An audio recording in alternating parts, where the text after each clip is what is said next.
Hello mga ka-artist, ako po si Cedric John Mariano, tawagin niyo ako Kuya Seth. Seth or Artist Seth. Oops, into muna tayo mga ka-artist.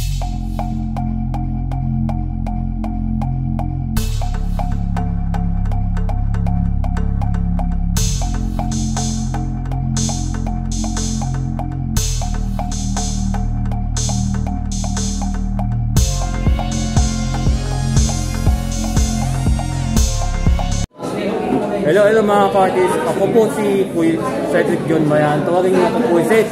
Seth or Artist Seth.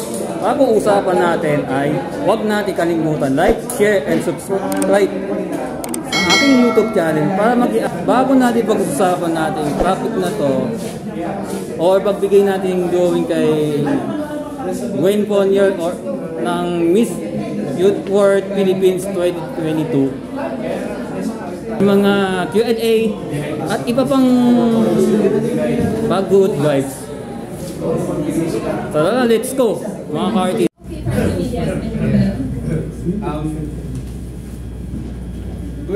There are many strong candidates in the upcoming Miss World. So, as a Philippine representative, what is the ano yung pinaka-proud na characteristics na mapapakita mo sa amin sa stage kapag lumaban ka na sa Miss World?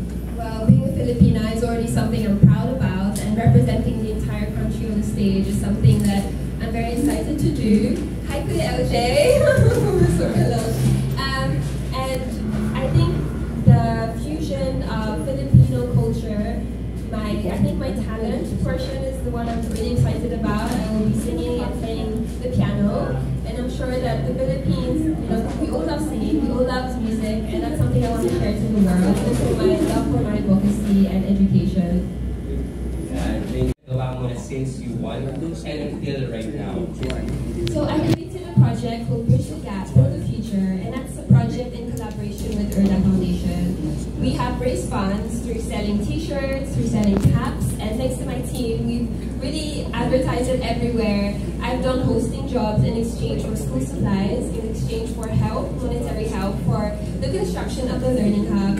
And the timing was a blessing because when Julia Morley came here, it was also the day that it was completed, where we had the day where we opened up the Learning Hub, where Carolina was able to see it, Julia Morley was able to see it, and I'm sure that all of you guys can visit Baseco and can join. And if you guys want me to teach you French for free, you are welcome to join us. And we have so much going on. We have 500 book donations, 20 iMacs that are being donated by Concentrix, IBM. And I hope that with the continued funds from the t-shirts and caps, we can even give more scholarships for the children of Baseco. Hope, that dream he created for her. And I know that me and my mom, we fight all the time. And despite all that, she's still here, and I love her for that. She's very strong-headed, and I got her strength all from her. But I think because growing up, she was really all by herself. The only person she could rely on was really Father Beatrice. And I know that being alone, being in the dark, is such a scary thing. But having that person, with a golden heart, Father Beatrice, who saved her, I really want to continue his legacy through education and through my project. And I hope that you can all visit Erda and just be enlightened by everything that we do and all the lives that we can change, including my mother's. She is a living testament, and I'm sure that she has a few words for you later that she can share. Thank you. The entire project, and she donated $20,000. Wow. So I'm very grateful for. And we're still working on where we will put those funds towards the children for the scholarships, because Baseco, 51% of the population in Baseco are children. And those 51%, they need our help. And Julia Morley saw that when she came here, Carolina as well, and they were really amazed by everything. We even got to see Father Rocky, Toloy Foundation, and we got to meet him. He was also a very close friend of Father Beatrice. So I think we're all connected in a way, interconnected. And together, Julia can see that the Filipinos are so strong and really have a kind heart to help others. There you go. Good afternoon, everyone. My name is Charlemagne Arceta from the Big City. Na naniniwala sa kasabihan, aanhin mo ang gabi kung wala ring mangyayari.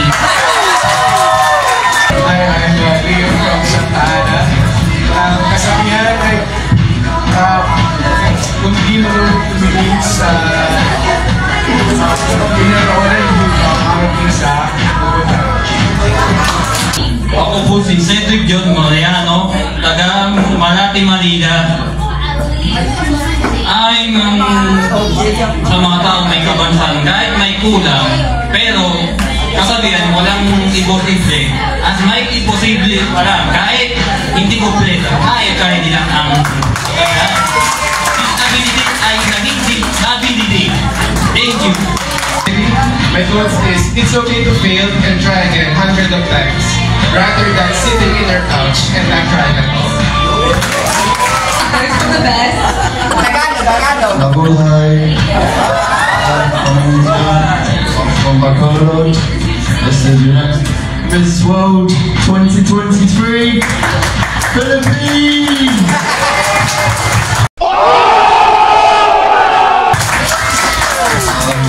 What I'm saying is, it doesn't matter how good you are, what matters is how good you want to be. Our final question, okay. Final question agad, okay? Final question agad? Oo. Kasi meron tayong malo-malo dito time limit. Okay. Akala ko top 3 agad. Oh, yeah. Okay, but then we're going to choose our top 3 winners. Ayan, okay. So, Mr. Martin Gatchalian, our question is, okay, ang ating, dito ka sir, yan. Ay, Q&A. Q&A, okay. Mr. Martin, ano pong ating question for our candidates today? The question for all of the candidates, what makes you unique? What makes you unique? Candidate number 1. Katingikan? Thank you for that wonderful question. For Mr. Gatchalian, what makes you unique is I am very optimistic when it comes to life. Especially despite of this pandemic, we are all human here to support our organization, especially the foundation of Miss World Philippines, Gwendolyn Florion. And for me, being optimistic because we are struggling our lives every day, so we are supporting each other. Thank you.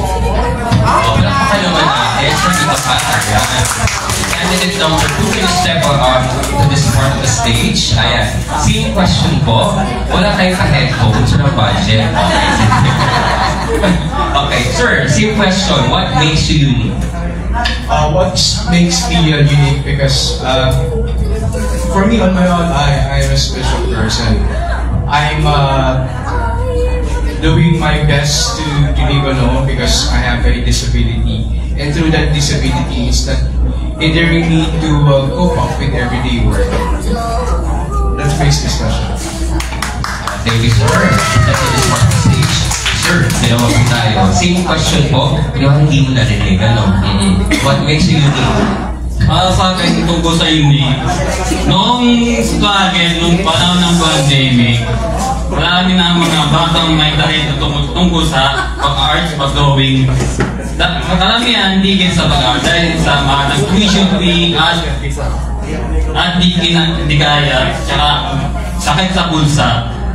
At impis walang pag-asa o sumuko, dapat gamitin natin ang talento natin tulad ng pag-uwi of faith bilang source of kita at makatulong sa magulang. At tayo mga artist, kapag naging successful, pwede tayo tumulong tulad ng art tutorial. Tulungan natin, pagtulungan natin mga maging artist at mga non-artist para kumita at makatulong sa pamilya at suportahan natin ang mga local artists at makarating tayong sa buong mundo. Di lang buong Pilipinas, tsaka sa buong mundo.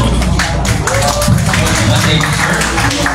Ano ba yung sabi ko? Parang bigli ng purpose project tayo na, no? I cannot be biased right now, so see you at the end. Yes, okay. Sir, candidate number 4. Okay, 5 po please. Okay. The same question, sir. What makes you unique? What makes me unique? In life, we may face challenges and discouragement. But what makes me unique is I always display the attitude of never giving up. whenever you see someone struggling, you see also yourself with that person's situation. What I can say is, no matter what your status in this world, show to them that you don't give up and you should fight for your dreams. And no matter what happens, always believe that a man and a woman, if work together, can make a change in the society. Thank you, sir. For this time. And our last candidate, sir. What makes you nagpiligan mo? Okay, quiet. Oo. Nabuhay pala ka dito, ha? Okay. What makes you unique? Thank you for your question. What makes me unique is my sheer tenacity and my determination to achieve my dreams, and my pride to be a Pinoy. My mum came from humble beginnings, and I use her character and experience as wisdom to help me achieve anything in life. And as you can see, my sister is a prime example of this. And my will to get back up every time I fall down. Thank you. But here we go. This is the results. Thank you so much to our 5 candidates for joining. That's a very brave movement, and I'm really glad that you are on stage today with us. For our second runner-up, we have, drum rolls please, is there background music? That is candidate number 1.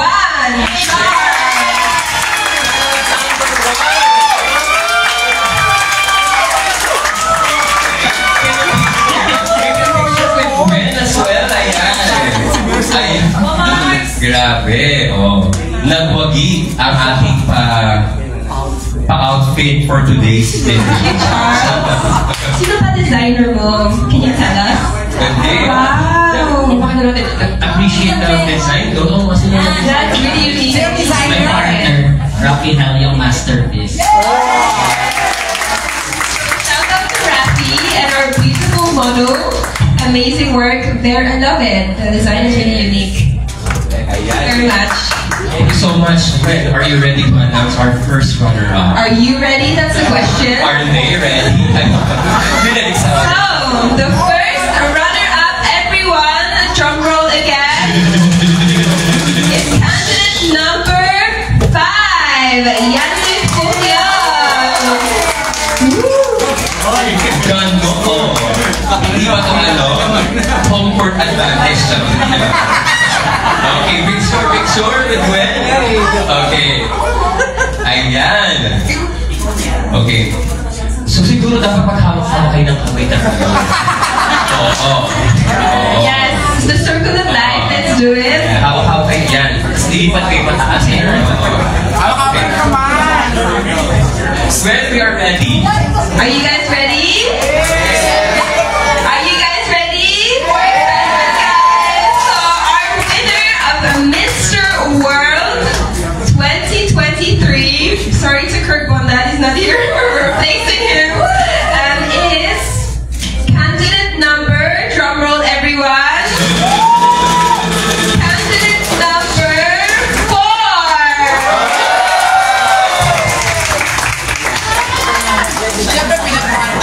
And to our last two standing, thank you for joining us. We're all winners. Maybe we can have a photo up with all of the top 5 and the winners. Oh, yes.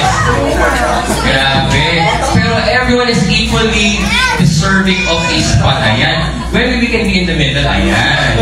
Our first winner. Ayan. Si Sir. Ayan. Ang ating winners.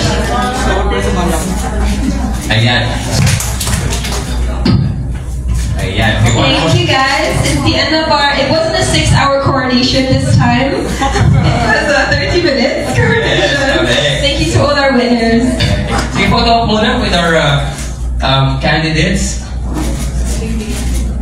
Miss Gwen, sana po magkita po tayo soon. Sobrang nakaka-inspire po pala dahil nirepresent niyo po yung Pilipinas. Ingat po kayo palagi. Good luck po sa mga laban niyo. Hello po, Miss Gwen Forniol. Shoutout po sa inyo. Pinapa-shoutout ka po sa akin ng kaibigan nyo. And balita ko nag-art kayo, nag-mural painting. Sana po maka-art jamming ko kayo soon. And maraming salamat po sa pagsuporta.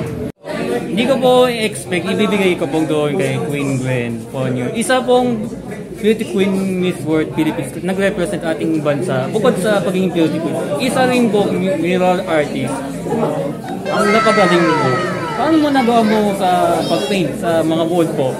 Thank you po. Maraming salamat sa drawing na to and for your support. Actually, through hard work and for your support that I was able to win Miss World Philippines. So thank you so much. Thank you po, Queen Gwen, sa ang na-appreciate mo sa drawing ko para sa'yo. Thank you. Ang ganda. Thank you.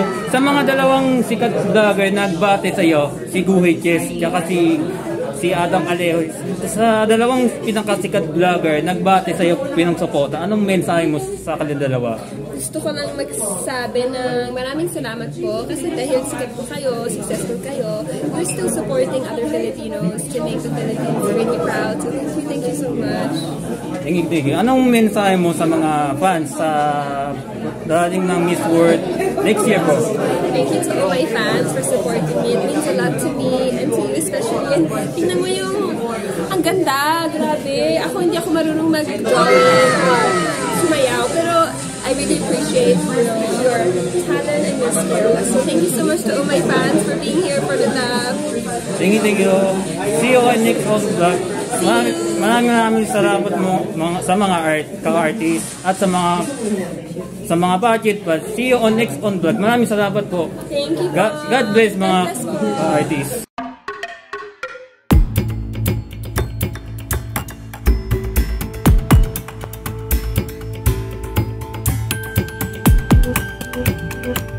Thank you.